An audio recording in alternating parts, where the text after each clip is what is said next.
When we're young, everything is new. And so this empathic ability of mine can be very confusing in that is the self or the other primary. And in my youth, I didn't even think of things as primary and secondary. Things just are the way they are. All things are primary. All things are one. This came very natural to me, and I think it was because I had a strong empathetic ability or empathic ability.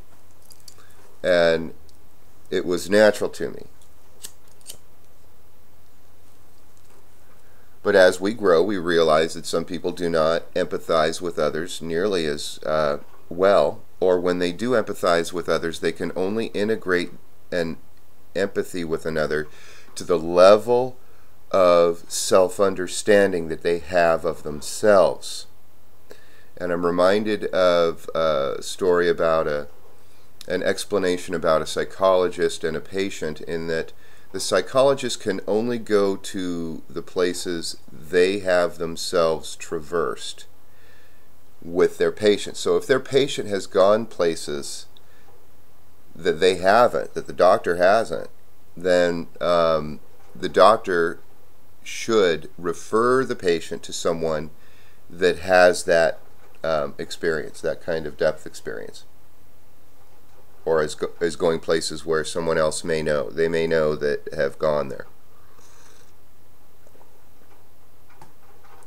And as we grow, it's obvious that there are those that are very selfish, and they do not concern themselves with other people's concerns.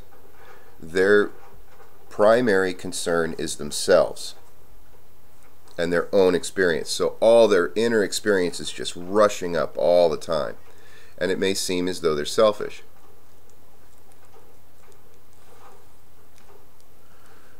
And then there are others who are completely selfless, and it's almost as if they have no inner experience of their own. And since they have no inner experience of their own, they can just do for others their whole life.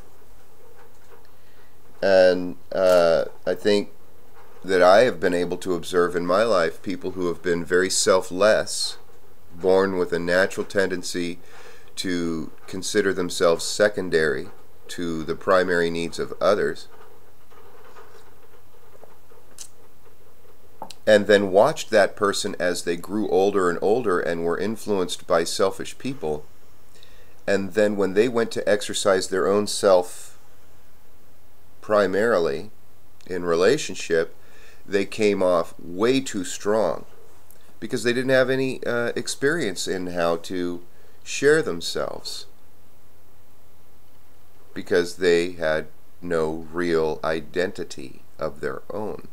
Their identity was brought about in the relationships to others. So they only came in contact with their own identity by surrendering themselves and their own selfish aims and needs in life through interacting with others. It's very interesting, and I'm sure there are all kinds of arguments that can be brought up with this, and the point to my conversation is a contemplation. This is a contemplation. It's not to create arguments, and I don't mind people having their perspective and having ideas and sharing their ideas. However, it's very telling to me what kind of verbiage they use. What are the action words? Because those action words show an intent. As well as their I statements. You know, what is their identity? What do they identify with? And the language structure is very, very telling as to the relationship that a person has within themselves. And I think great many people get caught up between these two opposites: self and other, self and other, self and other. And they can even keep themselves from actually having a depth experience by tit for tat, back and forth, back and forth, back and forth on the surface. Well, I see it very commonly with people who just want to stay busy all the time, and they have goals, one goal after another goal after another goal after another goal. There's no real depth experience except in the surface. They stay on the surface. And I think in a way that ultimately this is very life affirming, because life is on the surface. There's a lot of things that are very important and necessary on the surface. And that affirms life. You know, if we concern ourselves with the surface stuff, for instance, there are people that are sick. There are people that are poor. There are people that are hungry. And we take care of the illness. We take care of the poverty. We take care of the hunger. You know, we're doing very practical things that are resolving suffering. But that's surface oriented. You know, where does this suffering come from? Where does the poverty come from? And some people try to go a little deeper.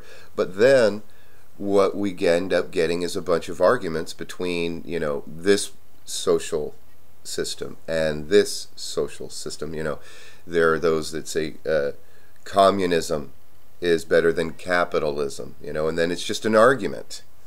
But then in the struggle between the two, that's also life affirming, because it's like a competition that builds more structures, you know. Or you've got these conservatives and these liberals, you know, they just end up arguing with each other on the surface of stuff.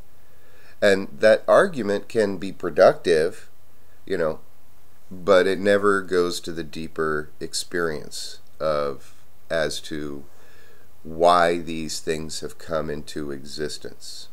Epistemology.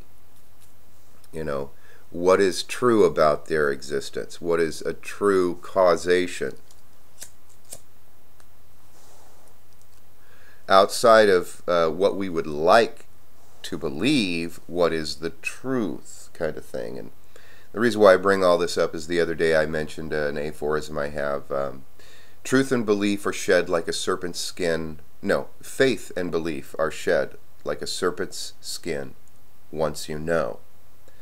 And then I came across epistemology, the study of knowledge, and I went, oh, I was tapping into this epistemology, you know, the study of knowledge, and what is knowledge, when I thought of this aphorism.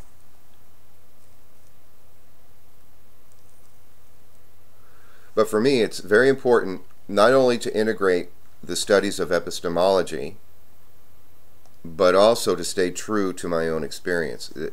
I can empathize and integrate and assimilate the arguments and the ideas and the perspectives, but at the same time, I come from a place rooted in my own experience, and these two have to find an accord.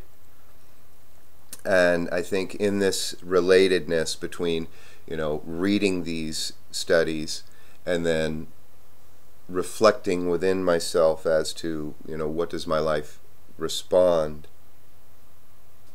in this, in what these articles say, you know, there's got to be a truth between the two. The key is in synthesis, when we synthesize information, you know, internal experience and external information. The key is that whatever, for me, whatever arises needs to be in accord with both. Because if I am not affirmed, then to hell with the world. And if the world is not affirmed, then to hell with me. Because I live in the world.